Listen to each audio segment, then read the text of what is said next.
রান্নার আগে যদি এরকম প্রিয় মাছ প্রিয় তরকারি দিয়ে সাজাই গুছিয়ে নিতে পারেন তাহলে কোনো রান্না করতে বেশি দেরি লাগে না। আসসালামু আলাইকুম, প্রতিদিনের মতন আরেকটা রান্নার ভিডিও নিয়ে এসে পড়লাম। তো আজকে আমার প্রিয় মাছটা রান্না করব। আজকে পাঙ্গাস মাছ রান্না করব, বেগুন, সিম আর নতুন আলু দিয়ে, যাই হোক টমেটো, এগুলো সব সাজাই গুছিয়ে নিয়েছি। আর যে কোনো জিনিস দেখবেন রান্নার আগে যদি কাটা বাটা থাকে তাহলে কোনো রান্না করতে বেশি দেরি লাগে না। যেহেতু রমজান মাস, আমি আগে সব কিছু রেডি করে এখন রান্না করতে যাই। সব কিছু কেটে সব কিছু ধুয়ে পাকলে সুন্দর করে পরিষ্কার করে পরে রান্না করতে যাই।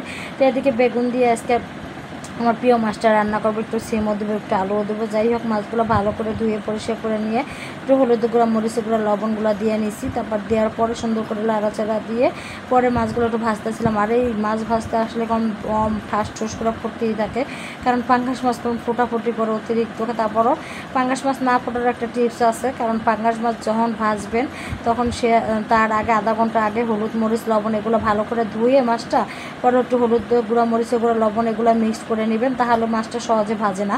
আমার মাছ তখন বেশি ভাজে না, কালকে আজকে শুধু একটা মাছ ঠাস করে উঠছে, কিন্তু এরকম করে আমি হলুদ মরিচ এগুলো মিক্স করে নিই। না এখন পাঙ্গাস মাছ ভাজতে গেলে অনেক টাইম লেগে যায়, আর অনেক ফোটাফুটি করে হাতে বেছে লাগে, মুখে বেছে লাগে তেল ছিটা।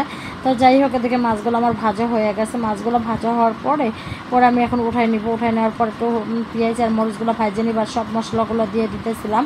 তো দিয়ে সুন্দর করে টমেটো দিয়ে দিলাম। আর এইভাবে যদি রান্না করেন অবশ্যই আমার মনে হয় কেউ বলবেন না যে পাঙ্গাস মাছে দেয়, আসলে একটা বড় মাছের মতন লাগে আর অনেক মজা লাগে। এভাবে রান্না করলে একটু কড়া করে ভাজতে হয় পাঙ্গাস মাছের, তাহলে অনেক মজা লাগে।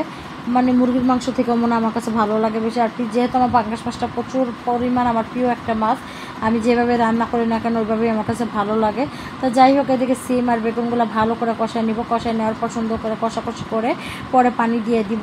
তো কষা দেখেন একবার সিম বেগুনটা তো একবার পুরো গলে একবার হয়ে গেছে।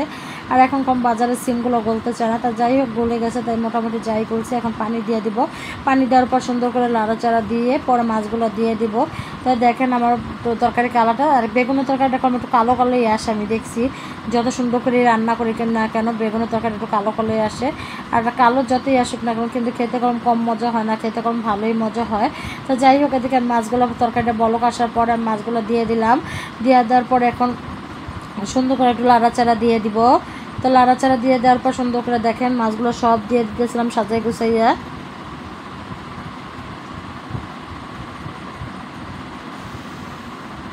তো সাজাই গুছাই দেওয়ার পর একটু লাড়াচাড়া দিব, পরে ধনেপাতা দিয়ে দিব।